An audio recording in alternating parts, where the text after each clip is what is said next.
Good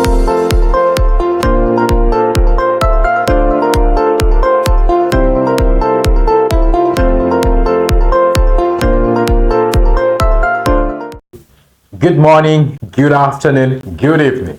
Ladies and gentlemen, this is Learn English Fast. Ani kuri Iga Vuba Icyongereza. We teach you in a way that helps you learn and start speak English you're learning. Tukwigisha mu buryo wiga ugatangira kuvuga Icyongereza uri kwiga. Today, we are going to learn how to structure a sentence. Ubundi hari interuro zitandukanye ushobora kuba warema nyinshi cyane uzi uburyo ushobora kuba wabikora. Hari abantu baba bambaza ngo ni gute narema interuro? That is a vague question and a difficult question. Kugira ngo ureme interuro hari ibyo ukeneye kuba wamenya. But this is one of the ways to help you to structure your sentence. Ubu ni bumwe mu buryo bwagufasha kurema interuro zawe. Ngiye kukwereka uburyo bugiye butandukanye wakwifashisha nangusobanurira icyo bivuze urema interuro.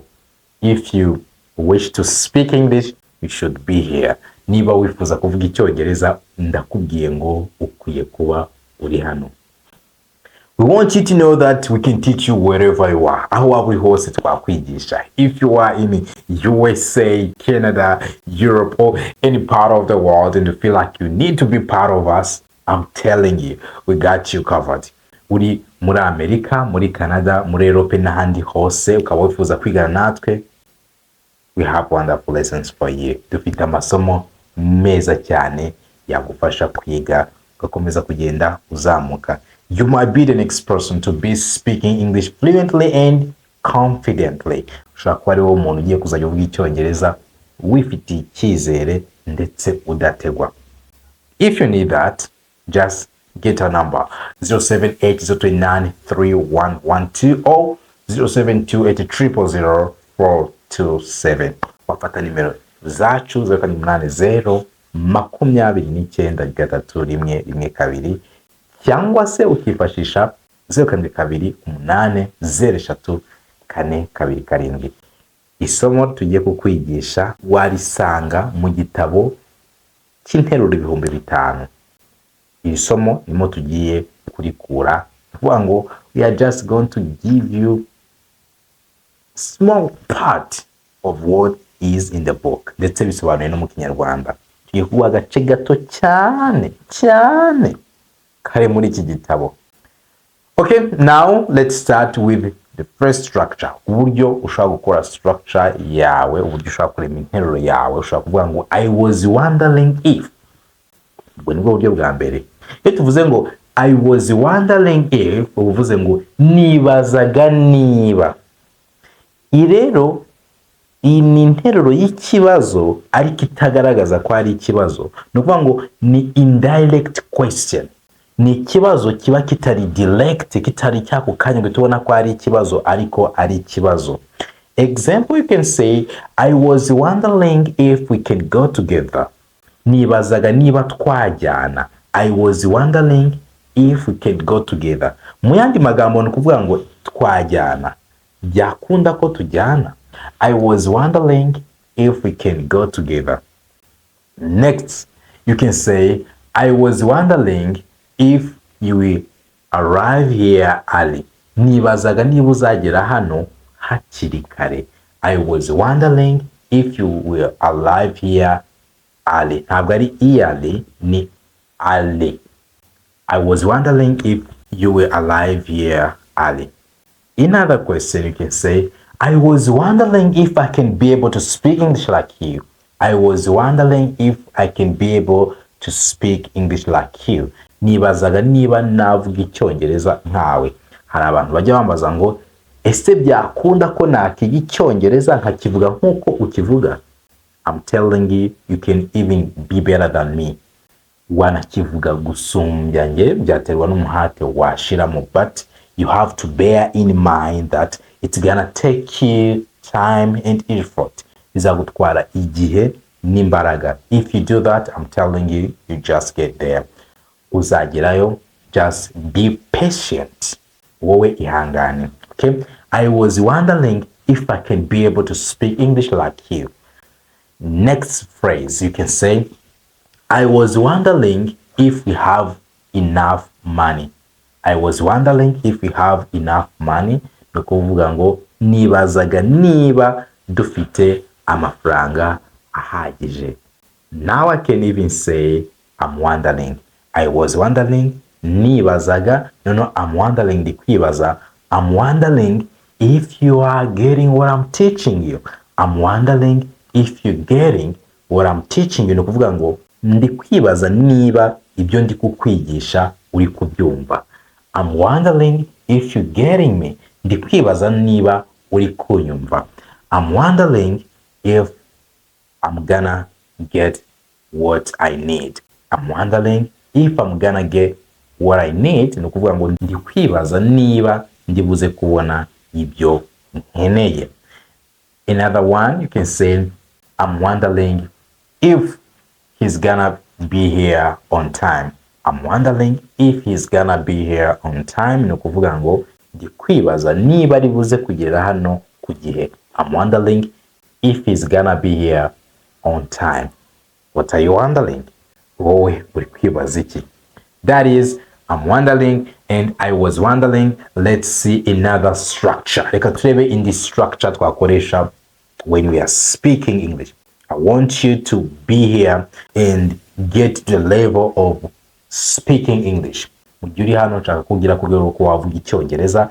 Ikindi nanone, if you need to learn with us, just get our number. Wafata nimero yacu tukagukurikirana kuko birihuta cyane kurusha nanone kuba waba uri hano ku masomo y'ubuntu.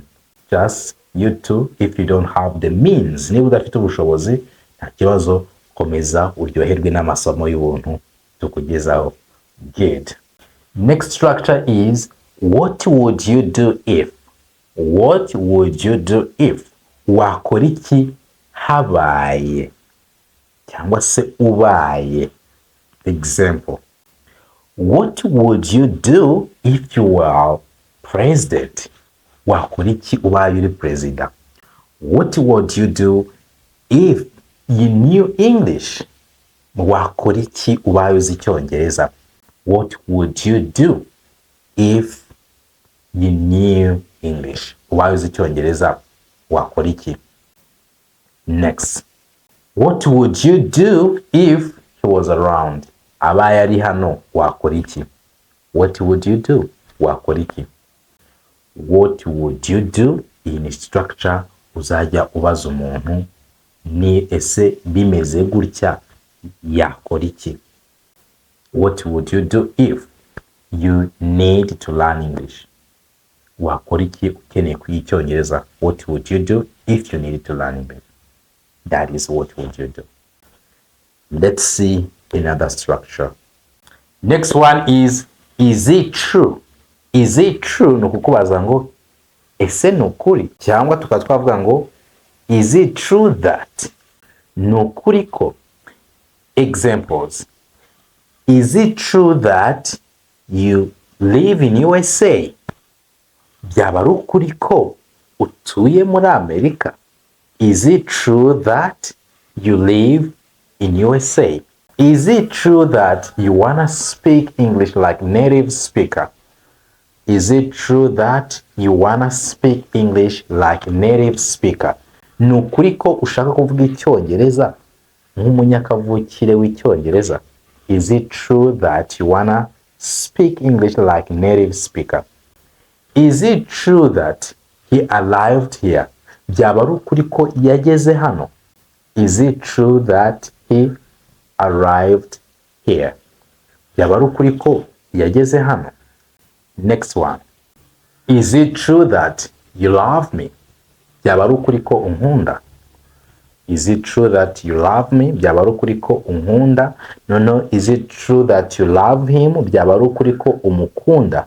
Is it true that you love him? Ubwo yaba ari igitsina gabo. Is it true that you love her? Yaba ari igitsina gore. Is it true that you love him? Is it true that you love her? Ku gitsina gabo tuvuga him, ku gitsina gore tukavuga her. Okay? I hope you know that. Nizere ko ibyo ubizi. Is it true that you're gonna start a business? Is it true that you're gonna start a business? Byaba ari ukuri ko ugiye gutangira ubucuruzi. Is it true that you're gonna start a business? Next we can say, is it true that you're gonna get married? Is it true that you're gonna get married? Ni ukukubaza ngo byaba ari ukuri ko ugiye kurongora cyangwa ugiye kurongorwa. Ni interuro imwe. Is it true that you're gonna get married? Ni ukukubaza ngo byaba ari ukuri ko ugiye kurongora cyangwa byaba ari ukuri ko ugiye kurongorwa. Is it true that you're gonna get married? The last one with is it true, twavuga ngo is it true that you quit the job? Is it true that you quit a job? Ni ukubaza ngo byaba ari ukuri ko waretse akazi. Is it true that you quit the job? Cyangwa navuga ngo is it true that you quit smoking? Byaba ari ukuri ko wavuye ku tabi. Is it true that you quit drinking? Byaba ari ukuri ko waretse kunywa inzoga. That is it true that? The last structure ushobora kuba wakifashisha nivuga ngo do you recommend? Do you recommend uvuga ngo ese wangira inama yo kuba nakora ibi? Example, do you recommend me to see a doctor? Ese wangira inama yo kuba najya kubona na muganga? Do you recommend me to see a doctor? Do you recommend me to see a doctor? Wangira inama yo kuba nabona na muganga. Next, do you recommend me to go in UK? Do you recommend me to go in Germany? Do you recommend me to go in Uganda? Ese wangira inama yo kuba najya muri UK, United Kingdom, cyangwa se Uganda, muri Uganda, cyangwa muri Germany, mu Budage. Do you recommend me to go in UK? Wangira inama yo kuba najya muri UK, United Kingdom. Do you recommend me to talk to her? Ese wangira inama kuba namuvugisha? Do you recommend me to talk to her? Or do you recommend me to apply for this job? Wangira inama yo kuba nasaba aka kazi? Do you recommend me to apply for this job? Next one, do you recommend me to go to that school? Wangira inama yo kuba najya kwiga kuri kiriya kigo? Do you recommend me to go to that school? The next one is, do you recommend me to learn English this way? Do you recommend to learn English this way? Wangira inama ko nagira Icyongereza muri ubu buryo. That is, do you recommend me? Next structure ni ivuga ngo what was. What was. Ushobora kuvuga ngo what was your intention? What was your intention? Warugambiriye iki? What was your intention? Cyangwa what were your intentions mu bwinshi? Ni ibiki warugambiriye? What were your intentions? Ni ibiki warugambiriye? Okay? I had no bad intentions. Bivuze ngo nta bibi naringambiriye. I had no bad intentions. And next you can say kuri what well ni igihe dufite ubwinshi ari ikintu kimwe twavuga ngo what was. Neho ari n'umuntu twavuga ngo what was he doing? Yarari gukora iki? What was he doing? What was she thinking? Yarari gutekereza iki? What was she thinking? Noneho ari benshi ubwo twavuga ngo what were they thinking? Bari gutekereza iki? What were they thinking? Next nivuga could you. Could you nukusaba permission cyangwa se kubaza ko umuntu ashobora kuba yakora ikintu mu buryo burimo ikinyabupfura gihagije. Example, you can say, could you help me to lift this? Could you help me to lift this? Ese wamfasha guterura iki? Could you help me to lift this? Next phrase is, could you give me a ride, please? Could you give me a ride, please? Ese wakihangana ukampa lift? Could you give me a ride please? Next phrase is could you cook for me tea? Could you cook for me tea? Ese wantekera icyayi? Could you cook for me tea? Next sentence is could you go with me? Could you go with me? Ese waza tukajyana? Could you go with me? Indi nteruro ndetse dukunda gukoresha cyane no mu Kinyarwanda ni uvuga ngo could you do me a favor? Could you do me a favor? Ese wangirira favor? Wakihangana ukamfasha, wangirira impuhwe. Could you do me a favor? Okay. Next is could you help me with this problem? Could you help me with this problem? Ese wamfasha iki kibazo kikavaho? Could you help me with this problem? Iki kibazo wakimfasha? Could you help me with this problem? Indi nteruro ugomba kumenya ndetse uzakenera gukoresha mu buryo bwa discipline ni ivuga ngo may I. May I have a word with you? Ese twaganira, twavugana, nagirana ijambo nawe? May I have a word with you? Or you can say, may I talk to you for a minute?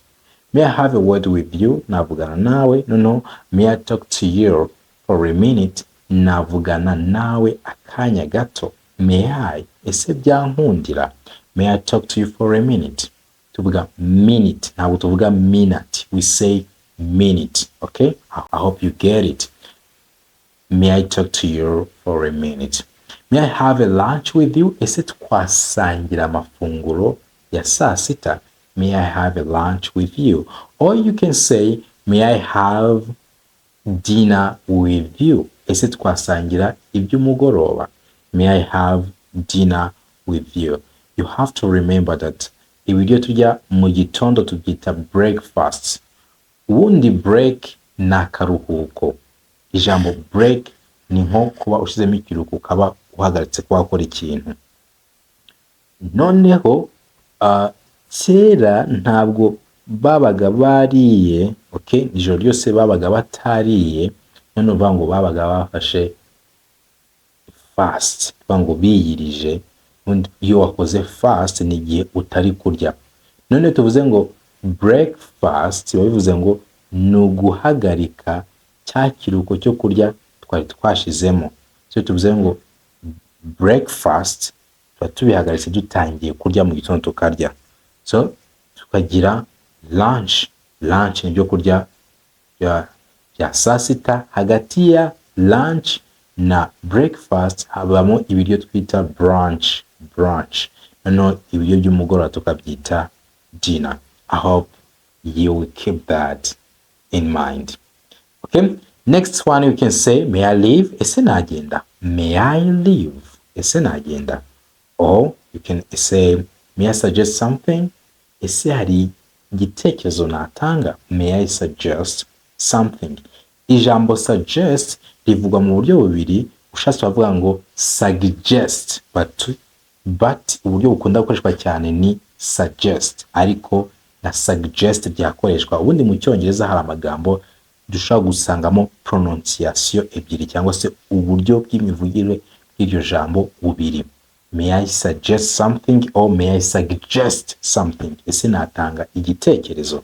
Next one is may I give the answer? Ese natanga igisubizo. May I give the answer? You have to keep in mind, igihe dufite the na vowel, we say the answer. The. We don't say the, we say the answer. May I give the answer? So I want to wish you a wonderful holidays, and I wish that you could speak English. So then keep learning, keep growing, and see you next time.